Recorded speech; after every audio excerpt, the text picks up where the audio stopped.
Napakainit nga ng panahon dito sa amin, kaya naman naisipan ko na gumawa ng buko shake. Mabuti na nga lang at nandito ang aking pamangkin na talagang one call away lagi kapag may utos ang kanyang tita. Pinakuha ko nga siya ng 2 buko at pinabalatan ko na rin dahil hindi naman tayo maalam magbalat. Pinahiwalay ko na nga rin sa kanya yung sabaw ng mura dahil gagamitin ko din yung kaunti nito sa shake. Bale, inihahanda ko nga lang dito yung mga gagamitin natin sa pag-shake natin. Syempre, hindi mawawala ang blender dahil hindi ito masishake kung wala ito. Kinahid ko na nga muna itong mura para mamaya ay nakaredy na. Hindi ko pa nga makita yung pangkayod namin kaya ginamitan ko lang siya ng kutsara kahit hirap na hirap ako. Kasi sanay naman akong mahirapan. At habang kinakayod ko nga ay nagpabili na rin ako ng 2 yelo.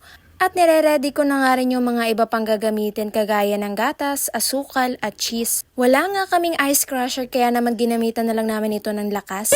Inilagay ko na nga yung yelo sa blender kasama ng asukal at gatas.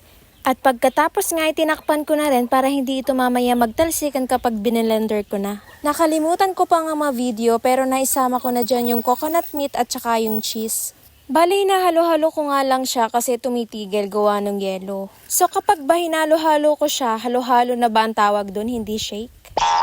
Wale. Ayan na nga at natapos na at kita naman sa video na nasarapan kami dahil kokonti na lang yung natira sa shake. Kaya naman kung binabanas din kayo ngayong araw ay mag-shake na rin kayo.